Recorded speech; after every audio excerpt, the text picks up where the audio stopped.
Khutbah yang disampaikan Rasulullah pada hari Arafah. Alhamdulillah, kita memujinya dan memohon bantuannya. Kita juga memohon ampun dan bertaubat kepadanya. Kita berlindung kepada Allah dari kejahatan diri kita dan keburukan amal perbuatan kita. Siapa yang diberi petunjuk oleh Allah, maka tidak ada yang dapat menyesatkannya, dan siapa yang dibiarkannya sesat, maka tak satu pun yang dapat memberinya petunjuk. Aku bersaksi bahwa tiada Tuhan selain Allah yang Maha Esa, tiada sekutu baginya, dan bersaksi bahwa Muhammad adalah hamba dan rasulnya. Aku berpesan kepada kamu semua, wahai hamba-hamba Allah, bertakwalah kepada Allah, dan aku pun mendesak kalian untuk taat kepadanya. Aku memulai dengan segala yang baik. Selanjutnya, wahai seluruh manusia, dengarkanlah, aku akan menjelaskan kepada kalian semua karena aku tidak tahu, boleh jadi aku tidak bertemu lagi dengan kalian sesudah tahun yang kualami ini.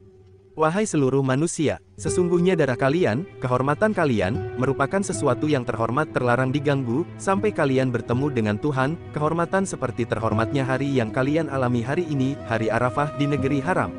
Terhormat di mana kalian berada ini dan di waktu bulan haram. Terhormat. Sudahkah aku menyampaikan ini? Ya Allah, saksikanlah. Maka, karena itu, siapa yang memikul amanat hendaklah dia menunaikannya kepada siapa yang memberinya. Sesungguhnya bila jahiliyah batal, tidak diperkenankan lagi.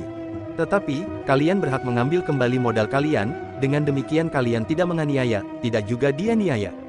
Riba pertama yang dibatalkan adalah riba pamanku, Al-Abbas ibn Abdul Muthalib. Sedang tuntutan darah balas dendam pada masa jahiliyah telah batal, dan tuntutan darah pertama yang kita batalkan adalah tuntutan darah Amir bin Rabi'ah bin Harits bin Abdul Muthalib. Semua kebanggaan pada masa jahiliyah dihapuskan kecuali kehormatan mengelola Ka'bah dan menyiapkan air bagi jamaah haji. Pembunuhan dengan sengaja dikenai qisas, balasan setimpal. Pembunuhan yang serupa dengan sengaja adalah yang menggunakan tongkat atau batu, maka imbalan ganti ruginya 100 unta, siapa yang menuntut lebih. Dia termasuk kelompok jahiliyah. Wahai seluruh manusia, sesungguhnya setan telah berputus asa untuk disembah di negeri kalian ini, tapi dia puas hati untuk dipatuhi dalam hal-hal selain penyembahan itu, menyangkut hal-hal yang kalian nilai kecil dari aktivitas kalian semua. Maka, waspadalah menyangkut agama kalian. Wahai seluruh manusia, sesungguhnya mengundur-undurkan bulan haram itu adalah menambah kekafiran. Dengan mengundur-undurkannya, orang-orang yang kafir disesatkan oleh setan. Mereka yang mengundur-undurkan itu menghalalkannya pada suatu tahun dan mengharamkannya pada tahun yang lain, agar mereka dapat menyesuaikan dengan bilangan 4 bulan yang Allah haramkan, maka mereka menghalalkan apa yang diharamkan Allah. Sesungguhnya masa telah beredar sebagaimana keadaannya pada saat seluruh langit dan bumi diciptakan Allah. Bilangan bulan di sisi Allah ada 12 bulan dalam ketetapan Allah sejak penciptaan langit dan bumi. 4 diantaranya, bulan haram, 3 berturut-turut dan 1 berdiri sendiri, yang tersendiri adalah rayap yang diperlukan oleh suku Mudar, yaitu antara Jumadi al-Saniyah dengan Syaban. Apakah aku telah menyampaikan? Ya Allah, saksikanlah. Wahai seluruh manusia, sesungguhnya wanita-wanita kalian mempunyai hak atas diri kalian, yang wajib kalian tunaikan, dan kalian pun mempunyai hak atas mereka, yang wajib mereka tunaikan. Hak kalian adalah bahwa mereka, para istri, tidak disentuh pembaringannya kecuali oleh kalian, dan tidak juga boleh seorang yang kalian tidak sukai menemui, masuk ke rumah kecuali seizin kalian. Tidak juga diperkenankan kepada mereka melakukan kedurhakaan. Kalau mereka melakukannya, maka Allah telah memberi izin kepada kalian untuk menyempitkan mereka, meninggalkan mereka dari pembaringan, dan memukul mereka dengan pukulan yang tidak keras. Kalau mereka telah menghentikan kedurhakaan mereka, dan telah patuh kepada kalian, dalam hal yang tidak bertentangan dengan agama dan moral, maka kalian berkewajiban memenuhi rezeki pangan dan pakaian mereka secara wajar. Saling empesan-memesanlah dengan yang baik menyangkut perempuan, karena mereka itu di sisi kalian, bagaikan tawanan, mereka tidak kuasa atas diri mereka dan sesungguhnya kalian mengambil mereka sebagai istri atas dasar amanah Allah dan menjadi halal hubungan suami istri kalian atas dasar kalimat Allah. Maka karena itu, bertakwalah kepada Allah menyangkut perlakuan kalian terhadap perempuan dan saling pesan-memesanlah menyangkut mereka dengan pesan yang baik. Apakah aku telah sampaikan? Ya Allah, saksikanlah. Wahai seluruh manusia, sesungguhnya orang-orang mukmin itu bersaudara. Tidak halal bagi seseorang harta saudaranya, kecuali atas dasar kerelaan hati pemiliknya. Apakah aku telah sampaikan? Ya Allah, saksikanlah. Maka, janganlah kalian semua berpaling menjadi kafir, saling bunuh-membunuh sesudahku, dan sesungguhnya aku telah meninggalkan sesuatu yang bila kamu berpegang teguh dengannya, kalian tidak akan sesat, yaitu kitab Allah Al-Quran dan sunnah Rasulnya. Apakah aku telah sampaikan? Ya Allah, saksikanlah. Wahai seluruh manusia, sesungguhnya Tuhan kalian satu, Ayah kalian satu, semua kalian dari Adam dan Adam tercipta dari tanah, semulia-mulia kalian di sisi Allah adalah yang paling bertakwa. Tidak ada kelebihan orang Arab atas non-Arab, kecuali dengan ketakwaan, demikian juga sebaliknya. Apakah aku telah sampaikan? Ya Allah, saksikanlah. Mereka menjawab, ya. Maka, Rasulullah Shallallahu Alaihi Wasallam bersabda, hendaklah yang menyaksikan menyampaikan kepada yang tidak menyaksikan. Wahai seluruh manusia, sesungguhnya Allah telah menetapkan bagi setiap ahli waris bagiannya dari warisan. Tidak dibenarkan berwasiat kepada yang berhak menerima warisan, tidak juga dibenarkan berwasiat melebihi sepertiga harta warisan. Anak dinisbatkan kepada tempat pembaringan, yakni tidak dinisbahkan kepada yang menzinai, dan yang berzina dijatuhi sanksi hukum. Siapa yang mengaku anak dari seorang yang bukan bapaknya atau menjadikan maula seseorang yang bukan maulanya, maka laknat Allah, malaikat, dan seluruh manusia menimpanya. Tidak diterima darinya taubat, tidak juga tebusan. Wassalamualaikum warahmatullahi wabarakatuh. Hadis riwayat Muslim, lihat juga Ibnu Hisham dalam sirahnya. Itulah khutbah Rasulullah Shallallahu Alaihi Wasallam yang terkenal pada hari Arafah ketika menunaikan haji wada. Selanjutnya, beliau melaksanakan rangkaian ibadah lainnya dalam pelaksanaan haji ini. Bagaimana dengan Fatimah Al-Zahra sendiri? Ia ikut bersama Rasulullah Shallallahu Alaihi Wasallam untuk menunaikan haji wada ini. Baginya, haji ini merupakan haji perpisahan. Ia membawa kedua putranya, Hasan dan Husain, yang ketika itu masih kecil, juga Zainab bin Ali. Sedangkan, bagi Ummu Kulsum binti Ali, ini merupakan pertama kalinya. Hasan dan Husain, dua cucu Rasulullah Shallallahu Alaihi Wasallam, tidak pernah ketinggalan untuk berhaji, karena sang ibu, Fatimah Al-Zahra, merupakan orang terdekat Rasulullah yang selalu menemani dan mengikuti semua kegiatan sang ayah. Fatimah tak lupa berziarah ke makam sang bunda, Khadijah, untuk bernostalgia akan masa kecilnya ketika ia ditimang ibunya hingga mereka berjuang bersama demi Rasulullah Shallallahu Alaihi Wasallam. Ia juga tidak pernah sedetik pun lalai mengingat Allah, salat tengah malam, bersyukur, dan berdoa. Pancaran matanya mewarisi ketinggian risalah Muhammad yang penuh kegigihan dan tanggung jawab. Fatimah Al-Zahra kembali bersama sang ayah, Rasulullah Shallallahu Alaihi Wasallam, ke Madinah untuk menjalani kehidupan sehari-harinya sebagai seorang ibu yang mendidik anaknya dan istri yang melayani suaminya. Rasulullah jatuh sakit beberapa waktu usai melaksanakan haji wada. Rasulullah Shallallahu Alaihi Wasallam jatuh sakit. Ketika itu, beliau berada di rumah istrinya, Maimunah. Kendati penyakit Nabi kian parah, beliau tetap saja mengingat hak-hak para istri beliau untuk dikunjungi. Istri-istri beliau mempersilahkan Rasulullah Shallallahu Alaihi Wasallam memilih. Mereka semua menginginkan apa yang dirasa nyaman oleh Nabi. Akhirnya, Baginda Rasul memilih rumah Aisyah dan dipapa oleh Al-Fadl, putra Al-Abbas dan Ali bin Abi Thalib. Suatu hari, seorang utusan Rasulullah Shallallahu Alaihi Wasallam menemui Fatimah Al-Zahra dan mengabarkan agar Fatimah segera menemui sang ayah. Fatimah pun segera menuju rumah Nabi agar dapat menenangkan beliau. Ketika Fatimah masuk, Rasulullah Shallallahu Alaihi Wasallam merasa senang dan gembira seraya berkata, "Selamat datang putriku." Sang ayah menyuruh putrinya tersebut duduk di sebelah kanan atau sebelah kiri beliau. Lalu beliau mengambil tangan Fatimah dan mendekapnya. Beliau lalu mendekati Fatimah dan berbisik, sehingga Fatimah pun menangis. Lalu beliau kembali berbisik dan kali ini Fatimah tertawa. Melihat hal tersebut, Aisyah istri Nabi yang paling dicintainya berkata, "Tak pernah kulihat ada kebahagiaan dalam selimut duka seperti hari ini." Aisyah penasaran dan ingin menelisik apa yang terjadi hingga ia bertanya pada Fatimah, "Wahai Fatimah, beritahukan kepadaku apa yang menyebabkan engkau menangis dan tertawa." Fatimah menjawab, "Aku tak ingin menyebarkan bisikan rahasia Rasulullah." Namun, setelah Rasulullah Shallallahu Alaihi Wasallam wafat, Aisyah kembali meminta Fatimah untuk menjelaskan bisikan rahasia Rasulullah Shallallahu Alaihi Wasallam itu, hingga Fatimah berkata, "Sekarang, aku akan memberitahukannya."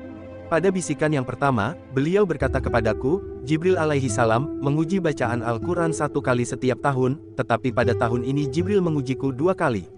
Tidaklah aku melihat kecuali jika telah dekat, maka bertakwalah kepada Allah dan bersabarlah. Aku adalah pendahulu terbaik untukmu. Maka aku pun menangis seperti yang engkau lihat. Dan ketika beliau melihatku menangis, beliau lalu membisikkan lagi kepadaku, "Wahai Fatimah, apakah engkau tidak rela menjadi pemimpin para muslimah atau wanita umat ini?" Maka aku pun tertawa seperti yang engkau lihat. Dalam riwayat Muslim dituturkan bahwa Rasul berkata kepada Fatimah, "Dan engkau adalah orang pertama dari keluargaku yang menyusulku." Hadis riwayat Bukhari Muslim. Kondisi Rasulullah Shallallahu Alaihi Wasallam semakin kritis dan Fatimah sangat sedih atas sakit yang diderita oleh sang ayah yang sangat dicintainya itu. Fatimah senantiasa berada di dekat sang ayah dan melihat kesusahan luar biasa yang meliputi ayahnya, lalu ia berkata, "Alangkah susahnya, ayahandaku. Rasulullah Shallallahu Alaihi Wasallam berkata kepada Fatimah, tiada kesusahan atas ayahmu setelah hari ini, wahai Fatimah. Ketika Rasulullah Shallallahu Alaihi Wasallam mendekati wafat, Fatimah menangis hingga Nabi mendengar suaranya. Lalu, beliau berkata, engkau jangan menangis, putriku. Ucapkanlah apabila ayah meninggal, Inna lillahi wa inna ilaihi rajiun, sesungguhnya kita milik Allah dan kita akan kembali kepadanya. Karena setiap orang yang kena musibah itu pasti akan mendapatkan gantinya. Fatimah menyela, termasuk engkau juga, wahai Rasulullah. Beliau menjawab, ya, aku juga. Tak lama kemudian, Rasulullah Shallallahu Alaihi Wasallam pun wafat, menuju Zat yang Maha Pengasih dan Maha Tinggi. Menurut riwayat yang kuat, Baginda Rasul wafat pada Senin, 12 Rabiul Awal tahun 11 Hijriah bertepatan dengan tanggal 7 Juni tahun 632 Masehi, dalam usia 63 tahun, dan beberapa 4 hari menurut penanggalan Komariah. Tatkala sang ayah tercinta wafat, Fatimah langsung berucap, duhai ayahku, Tuhan menerima doanya.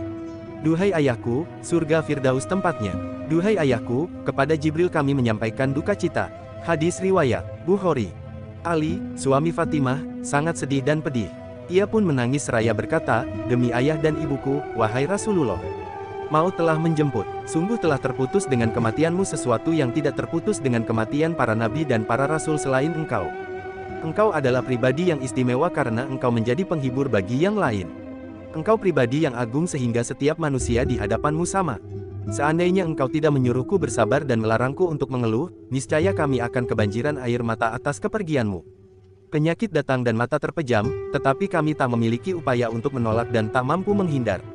Ali menghela nafas sejenak lalu melanjutkan, demi ayah dan ibuku, sebutlah aku di sisi Tuhanmu dan jadikanlah aku pujaan di relung hatimu. Fatimah Al-Zahra menangis usai mendengar ucapan sang suami. Begitu pula kaum muslimin semuanya menangisi Baginda Rasul yang telah pergi menghadap Ilahi. Ketika jasad beliau dimakamkan, Fatimah berucap, wahai Anas, apakah diri kalian rela bahwa kalian menaburkan tanah atas jasad Rasulullah? Hadis riwayat Bukhari. Demikian, Rasulullah Shallallahu Alaihi Wasallam wafat dan akhir pesan beliau kepada umatnya adalah, perhatikanlah salat, demikian juga orang-orang yang kamu kuasai, wanita dan hamba sahaya. Fatimah menanyakan hak waris setelah Rasulullah Shallallahu Alaihi Wasallam wafat. Fatimah Al-Zahra mengutus seseorang menemui Abu Bakar yang telah menjadi khalifah, meminta jatah warisannya dari Rasulullah Shallallahu Alaihi Wasallam, baik ketika harta benda itu dimiliki di Madinah, Fadak, maupun sisa 1/5 dari perang Khaybar. Khalifah Abu Bakar menjelaskan kepada sang utusan, sesungguhnya Rasulullah telah bersabda, kami para nabi tidak mewarisi sesuatu pun, dan apa yang kami tinggalkan itu adalah sedekah, dan sesungguhnya keluarga Muhammad hanya memakan harta mereka sendiri. Demi Allah, aku tidak akan mengubah sedikit pun sedekah Rasulullah dari apa yang ada pada masa beliau, dan aku akan melaksanakan sesuatu yang dilaksanakan Rasulullah, kecuali aku mengetahui beliau meninggalkannya, karena aku takut menyalahinya jika meninggalkan satu perkara pun. Usai mendengar keputusan Abu Bakar yang tidak mau memberikan warisan kepadanya, Fatimah lalu menemui langsung Abu Bakar dan berkata, apakah engkau menganggap kami ini tidak berhak mendapat warisan Rasulullah? Lalu, ia membacakan firman Tuhan, apakah hukum jahiliyah yang mereka kehendaki? Hukum siapakah yang lebih baik daripada hukum Allah bagi orang-orang yang menyakiti agamanya? Quran Surat Al-Maidah 5 ayat 50. Mendengar argumen putri Rasulullah Shallallahu Alaihi Wasallam tersebut, Abu Bakar menjawab, wahai putri Rasulullah, sesungguhnya Rasulullah itu sangat penyayang terhadap orang mukmin dan sangat memusuhi orang-orang kafir. Orang-orang yang mencintaimu itu adalah orang yang mulia, dan orang-orang yang membencimu adalah orang yang tercela karena engkau adalah keturunan utusan Allah yang baik, manusia pilihan Allah, kau tunjukkan akhirat kepada kami, dan pada pintu surga akan kami tempuh. Sedangkan permintaanmu yang aku halangi itu bukan hakku sama sekali, dan Rasulullah tidak memberikan pada itu untukmu, jika aku menghalangimu, maka aku adalah orang yang zalim. Kalau mengenai warisan, engkau sendiri telah mengetahui bahwa Rasulullah berkata, kami tidak meninggalkan warisan, dan apa yang kami tinggalkan itu adalah sedekah. Fatimah berkata, Allah Ta'ala berfirman, menceritakan salah seorang nabinya, yang akan mewarisi aku dan mewarisi dari keluarga Yakub, Quran Surat Maryam 19 ayat 6. Dan Sulaiman telah mewarisi Daud, Quran Surat An-Naml 27 ayat 16.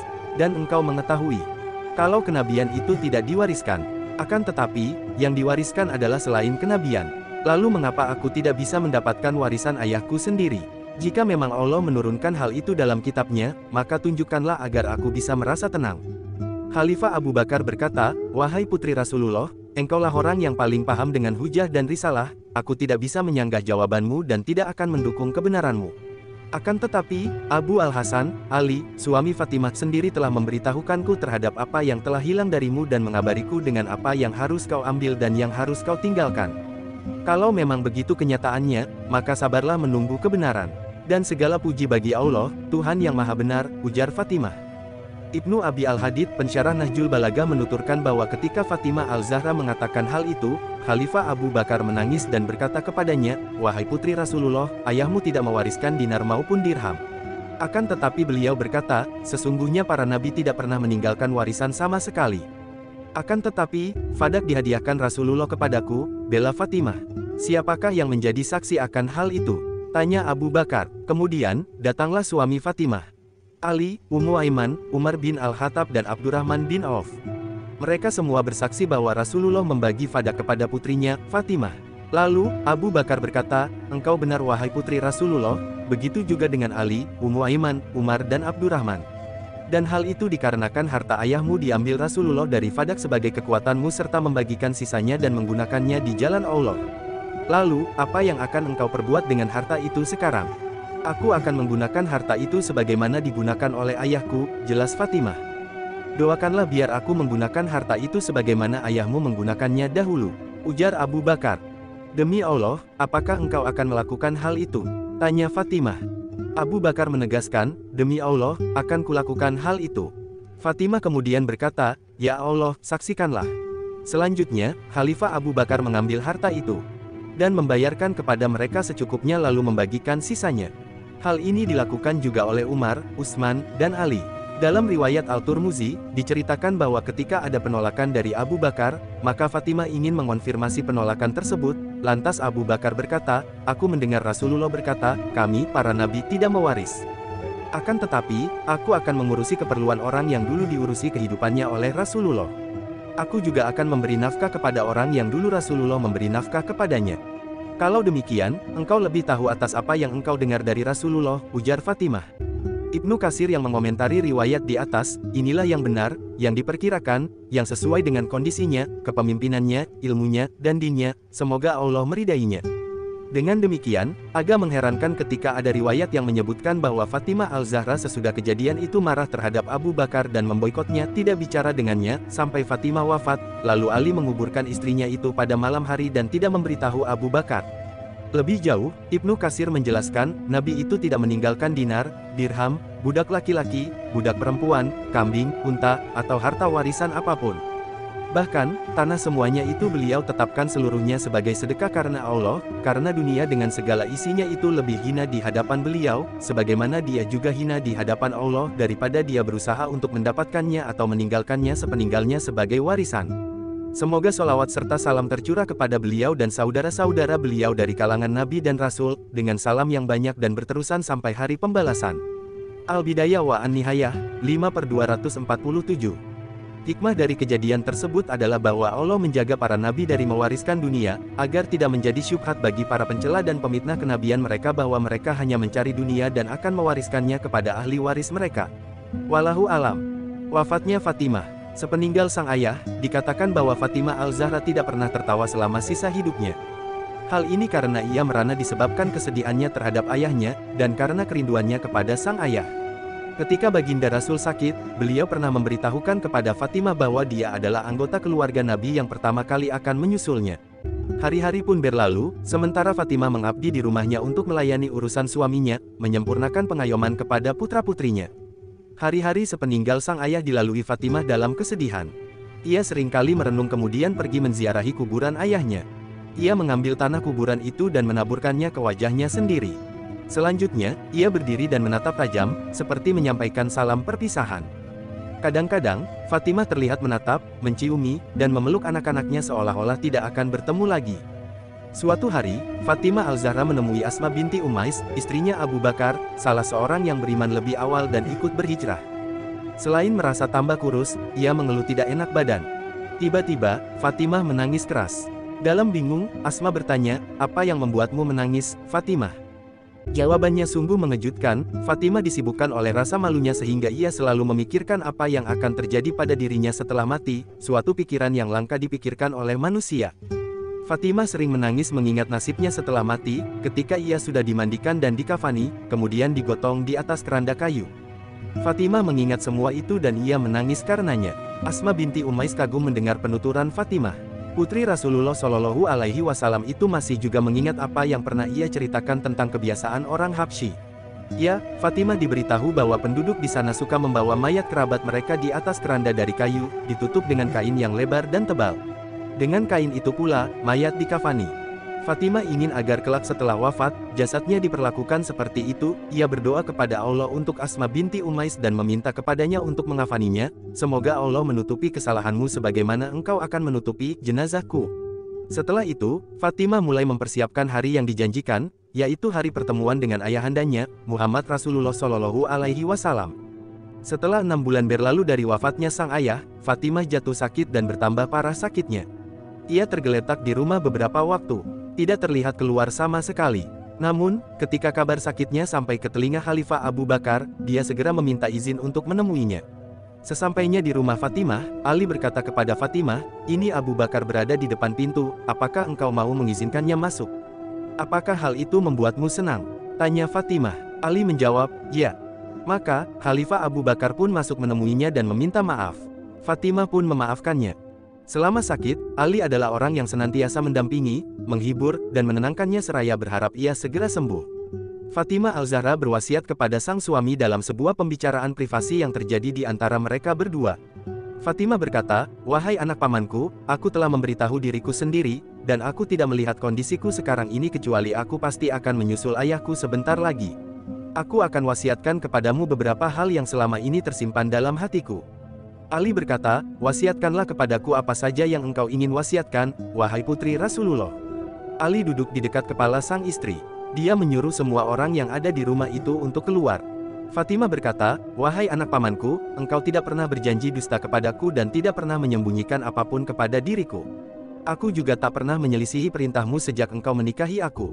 Ali menukas, "Kita berlindung kepada Allah. Engkau lebih tahu terhadap Allah, lebih bertakwa, lebih mulia, dan lebih takut kepada Allah Ta'ala. Sungguh sulit bagiku berpisah denganmu dan kehilangan dirimu. Hanya saja, kematian itu adalah perkara yang memang harus terjadi. Demi Allah, terulang kembali atasku musibah kehilangan Rasulullah. Sesungguhnya kita adalah milik Allah dan sesungguhnya kita pasti kembali kepadanya." Selanjutnya, Fatimah berwasiat kepada Ali, sang suami tercinta, 3 perkara. Supaya Ali menikahi Umamah binti Abul Ash bin Rabi, yang juga putri kakaknya, Zainab. Berkenaan dengan pilihannya terhadap Umamah, Fatimah bertutur, "Dia seperti aku dalam rasa sayangku dan belas kasihku terhadap anakku." Umamah ini merupakan anak yang digendong oleh Rasulullah Shallallahu Alaihi Wasallam ketika beliau mengimami salat jamaah.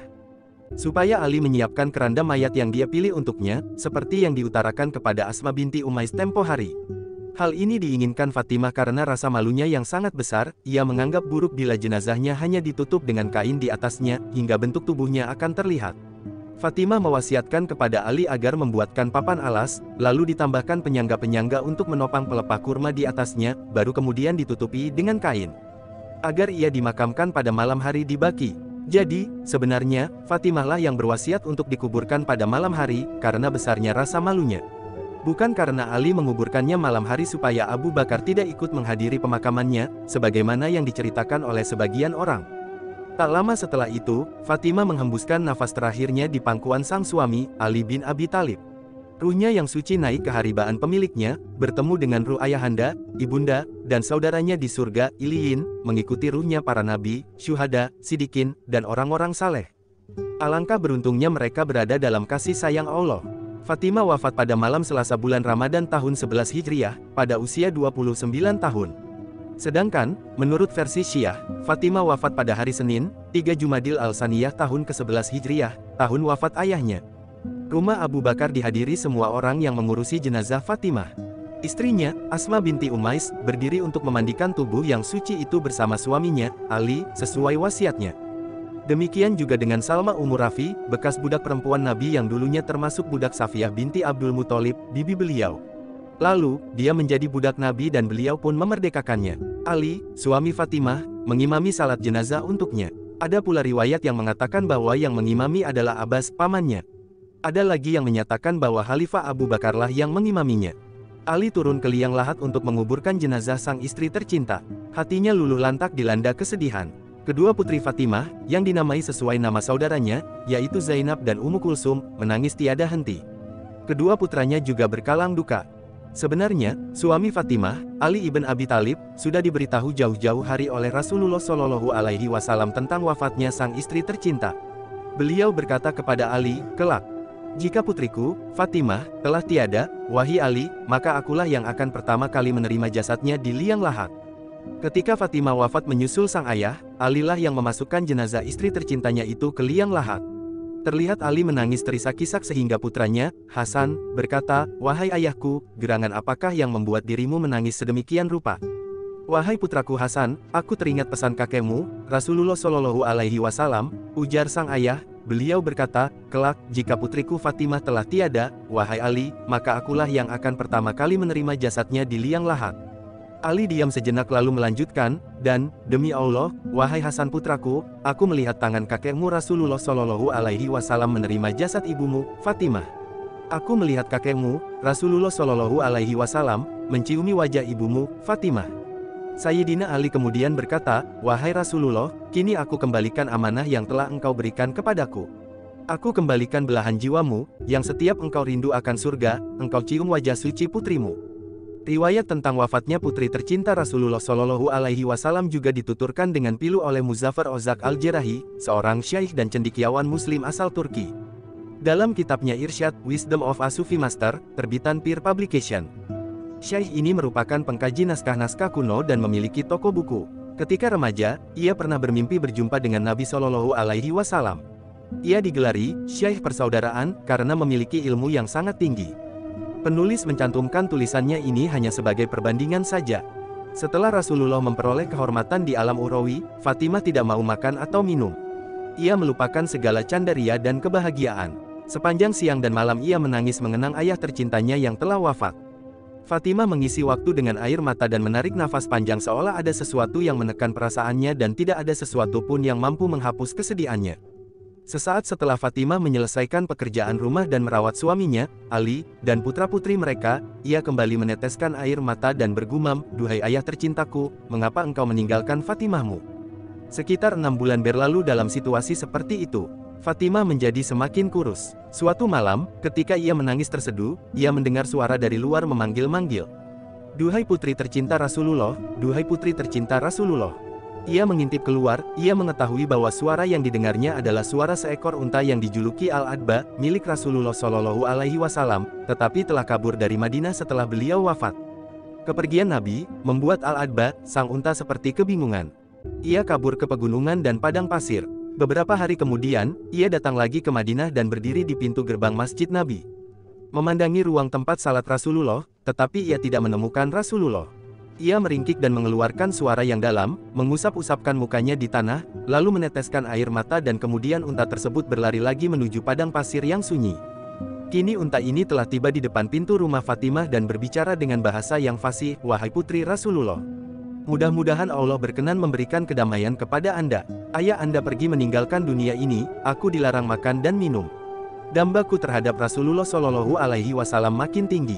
Aku telah memutuskan dan menetapkan untuk dalam waktu singkat pergi menuju alam lain, menuju sisi Rasulullah. Apakah Anda memerintahkan sesuatu kepadaku?"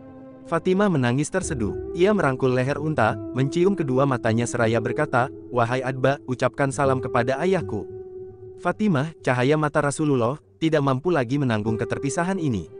Lalu, dengan terisak, ia melanjutkan, "Aku minta engkau memberitahu ayahku agar berkenan membawa serta diriku di sisi beliau." Sang unta menjawab, "Baiklah, hamba akan mengingat dan melaksanakannya." Adba mencium kaki Fatimah lalu meninggalkannya dan pergi menuju Masjid Nabi Shallallahu Alaihi Wasallam. Ia memandang ruang salat Nabi Shallallahu Alaihi Wasallam dan kemudian mengeluarkan suara yang dalam dan menyandarkan kepalanya di bebatuan besar. Kemudian Fatimah melihat Rasulullah Shallallahu Alaihi Wasallam di dalam mimpi. Beliau berkata, "Wahai Fatimah, cahaya kedua mataku, aku ingin berjumpa denganmu, aku merindukanmu. Esok hari engkau akan datang kepadaku." Usai bermimpi semalam dengan sang ayah, esoknya, Fatimah berdiri dengan hati berbunga di hadapan hadirat Allah Subhanahu wa Ta'ala untuk salat, lalu ia membasuh dan menyisir Hasan dan Husain, yang di kemudian hari menjadi mahir. dan memberi mereka busana baru untuk mereka kenakan. Ia membersihkan rumah Sayyidina Ali. Ketika Ali tiba di rumah, ia terpesona melihat istrinya sangat gembira. Ali bertanya alasan kebahagiaannya, tetapi Fatimah tidak menjawab. Fatimah lalu menyiapkan hidangan dan mereka sarapan bersama-sama. "Wahai Fatimah," ujar Ali sang terpilih, "berbicaralah kepadaku, demi Allah. Aku tidak pernah melihatmu demikian berbahagia semenjak kepergian Rasulullah. Ada apa? Apa yang sedang terjadi?" Fatimah menjawab, "Duhai pembawa air Kausar dan pemenang Khaybar. Duhai suamiku, kita akan berjumpa lagi di hari kebangkitan. Aku mengalami mimpi tentang suatu lawatan indah. Malam kemarin aku melihat ayahku tercinta.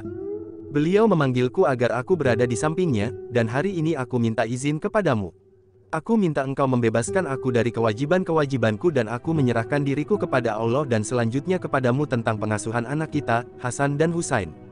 Rawatlah mereka secara baik, perlakukan mereka dengan cinta kasih yang besar dan keramahan. Jangan beritahu mereka bahwa aku tidak lama lagi berada di dunia ini. Wahai Ali, aku menjadi yatim 2 kali, kehilangan ibuku dan kemudian ayahku tercinta. Ingatlah aku, dan lakukan salat untukku setiap kali engkau melihat anak-anak yatim yang kesepian di dunia ini." Mendengar ucapan ini dari Al-Batal, Imam Ali tidak mampu menahan air matanya. Ia menangis, "Duhai cahaya mata Rasulullah, jangan mengeluhkan tentang diriku kepada ayahmu. Aku masih jauh dari mencukupi untuk memperlakukanmu sebagaimana yang pantas engkau terima. Aku fakir dan tidak mampu membahagiakanmu. Jangan menyatakan hal tersebut untuk mengeluhkan tentang diriku." Kemudian Ali merangkulnya dengan lembut dan mereka berdua meneteskan air mata. Hasan dan Husain pun ikut larut dan menangis. Setelah salat tengah hari, Fatimah jatuh sakit. Ia memanggil sang suami, Ali, agar duduk di sebelahnya. Ia memohon, "Wahai Ali, peganglah dadaku sebelah sini." Ali melakukan permintaan Fatimah. Lalu, putri Rasulullah Shallallahu Alaihi Wasallam mengambil sehelai sutera hijau bertuliskan suatu maklumat. "Wahai Ali," ujarnya, "sertakan maklumat ini dalam kafanku. Apakah engkau mengetahui apa ini? Ketika aku akan diserahkan kepadamu sebagai istri, aku menolak 400 dirham yang diwariskan. Aku berdoa bahwa yang diwariskan kepadaku menjadi syafaat di hari kiamat dan semoga Allah Subhanahu wa Ta'ala ridha." Maklumat ilahi ini adalah sesuatu yang membuktikan bahwa aku telah menerima hak dan sejumlah keharusan terhadap syafaat atas nama pendosa-pendosa di kalangan umat ini. Tempatkan ia dalam kafanku, agar aku nanti membacanya di hadapan Allah Subhanahu wa Ta'ala. Kemudian, Fatimah melanjutkan wasiatnya, "Engkau mesti mengantarkanku dan menguburkanku dekat makam ayahku dan ucapkanlah, 'Ya Rasulullah, kami membawakan kepada Anda, Fatimah, putri kesayangan Anda, cahaya kedua mata Anda. Engkau harus mengimbangi tanggapan apapun yang engkau terima.'" Sesaat kemudian, ruh Fatimah terbang melayang menuju alam di atas sana, memenuhi panggilan Tuhan, "Pulanglah." Saat itu, anggota Ahlul Bait tenggelam dalam lautan kesedihan dan derita. Helaan nafas dan tangis mereka mengakibatkan para malaikat di langit berduka. Seluruh Madinah menumpahkan air mata duka. Ia yang oleh penghulu para rasul dikatakan bagian dari Nabi Shallallahu Alaihi Wasallam meninggalkan dunia fana dan pada saat yang sama meninggalkan seluruh umat tak beribu. Satu-satunya orang yang berbahagia pada perpisahan ini adalah Fatimah sendiri yang pergi menemui ayah tercintanya. Ali memandikan dan mengafaninya sendiri, dan pada saat yang sama menyertakan maklumat ilahi di kafan sang istri, Fatimah. Ali melaksanakan upacara pemakaman sesuai dengan instruksi Al-Batil yang dijunjung tinggi. Pemandian dan pengafanan istrinya adalah hak istimewa Ali saja. Usai melaksanakan salat jenazah, Ali pergi menuju makam Rasulullah Shallallahu Alaihi Wasallam. Ia meletakkan jenazah Fatimah di pintu gerbang makam dan berseru ke dalam makam, "Ya Rasulullah, saya membawakan kepada Anda, putri tercinta Anda, Fatimah." Diriwayatkan bahwa ketika Ali mengucapkan ucapan ini, makam Rasulullah Shallallahu Alaihi Wasallam merenggang dan terbuka. 2 tangan yang diberkahi mencuat dari dalam dan terdengar suara menjawab, "Bawalah ia kepadaku, Fatimahku, cahaya mataku, kebahagiaan hakiki." Lalu, tangan-tangan tersebut merangkul Fatimah dan menariknya ke dalam. Ia berada di tempat semula sesaat setelahnya, dan para pengantar memakamkannya di pemakaman yang dikenal sebagai Taman Keindahan, Jannah Al-Baqi. Di sana, ia berbaring hingga hari ini. Mudah-mudahan Allah Subhanahu wa Ta'ala berkenan menganugerahkan kepada kita sarana yang halal untuk berkunjung dan berziarah menuju makam para Ahlul Bait. Ali bin Abi Thalib merasa kesepian di rumah setelah ditinggal istri tercintanya, Fatimah. Ketika teringat sang istri, janggutnya basah oleh air mata. Satu-satunya pelipur lara dalam keadaan seperti itu adalah menziarahi kuburan Fatimah Al-Zahra. Semoga Allah meridai Fatimah, bunga dari pemimpin makhluk, istri Ali, imam kaum bertakwa, Ibunda Hasan dan Husain, 2 pemimpin pemuda surga, Ibunda Zainab, pahlawan wanita pada hari Karbala, dan Ibunda Ummu Kulsum, istri Umar bin Al-Khattab. Kisah-kisah indah di rumah Fatimah. Orang miskin, yatim, dan tawanan.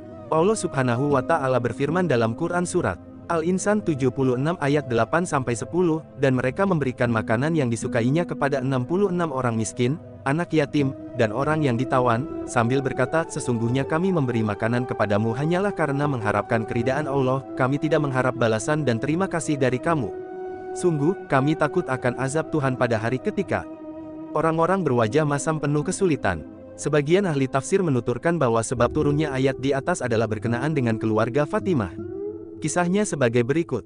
Suatu hari, Hasan dan Husain jatuh sakit. Badan mereka panas. Kedua orang tuanya tidak bisa berbuat apa-apa. Kedua anak itu sakit sekian lama. Menghadapi semua itu, Ali sempat bernazar, jika Allah menyembuhkan kedua anakku, aku akan berpuasa 3 hari berturut-turut sebagai rasa syukur kepadanya. Fatimah juga bernazar sama dengan sang suami, Ali. Bahkan, budak perempuan mereka juga bernazar seperti itu. Allah Subhanahu wa Ta'ala mendengar doa pasangan suami istri tersebut. Tak berselang lama, Hasan dan Husain sembuh dengan izin Allah. Tentu saja, kedua orang tua mereka bisa tersenyum kembali. Karena keduanya sudah sembuh lagi, kini giliran orang tua dan budaknya menunaikan nazar mereka. Sebab, nazar tak ubahnya janji kepada Allah Subhanahu wa Ta'ala. Mereka bernazar untuk berpuasa 3 hari berturut-turut sebagai ungkapan rasa syukur kepada Allah Subhanahu wa Ta'ala. Ketika mereka mulai menjalankan puasa, di rumah hanya ada 3 sak kantong kecil gandum. Hari pertama, Fatimah dibantu Fida mengambil 1 sak lalu dibuat adonan roti, dan dihidangkan kepada mereka. Ketika menjelang buka puasa, tiba-tiba terdengar seseorang mengetuk pintu. Setelah dilihat, ternyata di depan pintu ada seorang miskin dengan tubuh kurus menggigil sambil berkata, lapar, sudah 2 hari ini aku tidak makan. Beri aku sedikit makanan yang kalian punya, mudah-mudahan Allah memberi kalian kenikmatan surga. Usai mendengar orang itu, tanpa basa-basi, Ali mengumpulkan makanan yang disiapkan buat mereka, lalu bergegas menyerahkannya pada orang itu. Ali berkata, makanan ini untukmu, wahai Fulan. Akhirnya, Ali dan sang istri, Fatimah, beserta budaknya malam itu tidak makan. Mereka hanya meminum air sekadar menghilangkan dahaga. Hari kedua mereka berpuasa lagi. Seperti hari sebelumnya, ketika mereka akan berbuka puasa, tiba-tiba terdengar ada orang mengetuk pintu. Kali ini, di depan pintu ada seorang pemuda yang berkata, wahai keluarga Rasulullah, aku ini yatim piatu. Ayahku meninggal di medan perang membela agama Allah. Tidak lama kemudian ibuku menyusulnya. Sekarang aku tidak punya makanan dan tempat tinggal. Apakah kalian punya sepotong roti buat aku menyambung hidup? Usai mendengar cerita pemuda tersebut, tangan Ali cekatan mengumpulkan makanan di depannya, lalu diserahkan kepada pemuda itu seraya berkata, selamat, Allah telah memberimu makanan ini. Seperti kemarin, malam itu mereka hendak makan, hanya meminum air saja. Pada hari ketiga mereka berpuasa, peristiwa itu terulang lagi. Ketika mereka menunggu Bilal mengumandangkan azan maghrib, tiba-tiba pintu ada yang mengetuk lagi, dan ternyata kali ini ada orang yang hampir terjatuh, bahkan tarikan nafasnya tinggal satu-satu. Ia berkata, wahai keluarga Rasulullah, aku ini tawanan. Wahai umat Islam, mengapa kalian menawan kami, tetapi tidak memberi makan? Apakah karena kalian tidak bisa membunuh kami di medan perang, kemudian ingin menghabisi kami dengan membiarkan kelaparan dan ketakutan? Ali bangun dan memberikan makanan di depannya kepada orang itu. Rasa lapar mendera mereka bertiga. Tetapi, mereka semua bersabar, banyak bertasbih dan berdoa. Rasulullah Shallallahu Alaihi Wasallam datang menjenguk mereka. Beliau terenyuh dan memerintahkan orang-orang di sekitarnya untuk mengambil beberapa potong makanan untuk memulihkan tenaga mereka. Beliau berkata, ini untukmu, wahai putri Muhammad. Lalu beliau masuk ke kamar Ali untuk beristirahat. Tiba-tiba Jibril datang membawa wahyu surat Al-Insan 76 ayat 7-12. Menurut riwayat para ahli tafsir, yang mengetuk pintu adalah malaikat Jibril yang datang untuk menguji keimanan dan kesabaran keluarga Fatimah. Setelah itu, Jibril datang kepada baginda Rasul menceritakan peristiwa itu dan memberikan kabar gembira, dengan kendaraan dari emas perak di surga untuk keluarga Fatimah sebagai balasan yang setimpal. Wallahu a'lam. Karamah Fatimah. Kisah ini diriwayatkan oleh Jabir bin Abdillah. Suatu ketika, Rasulullah Shallallahu Alaihi Wasallam beribadah selama beberapa hari tanpa makan sedikit pun hingga beliau merasakan kepayahan. Beliau Shallallahu Alaihi Wasallam mendatangi rumah istri-istrinya, tetapi tidak menemukan sesuatu pun yang bisa dimakan. Lalu, beliau mendatangi putrinya, Fatimah, dan berkata, wahai putriku, apakah kamu mempunyai sesuatu yang bisa kumakan, karena aku merasa lapar? Fatimah menjawab, tidak, demi Allah, engkau, dan ibuku. Ketika baginda Nabi keluar dari rumah Fatimah, seorang tetangganya datang ke rumahnya dengan membawa 2 potong roti dan seikat daging. Fatimah mengambilnya dan meletakkannya di dalam mangkuk. Ia berkata, "Demi Allah, aku akan mendahulukan Rasulullah untuk memakan ini daripada diriku dan orang-orang di rumahku, meskipun mereka membutuhkan makanan." Fatimah lalu mengutus Hasan atau Husain untuk mengundang Rasulullah Shallallahu Alaihi Wasallam. Ketika beliau sudah tiba di rumahnya, Fatimah berkata, "Demi ayah dan ibuku, Allah telah memberiku sesuatu, dan aku telah menyimpannya untukmu." Nabi berkata, "Bawalah ke sini, wahai putriku." Fatimah pun mengambil mangkuk besar, lalu membukanya. Ternyata, mangkuk itu telah dipenuhi roti dan daging. Ketika melihatnya, Fatimah terkejut dan sadar bahwa itu merupakan berkah dari Allah Subhanahu wa Ta'ala. Fatimah pun memuji Allah dan memanjatkan sholawat kepada nabinya. Fatimah lalu menghidangkan makanan itu kepada sang ayah. Ketika melihatnya, beliau juga memuji Allah Subhanahu wa Ta'ala seraya bertanya, "Dari manakah engkau mendapatkan ini, wahai putriku?"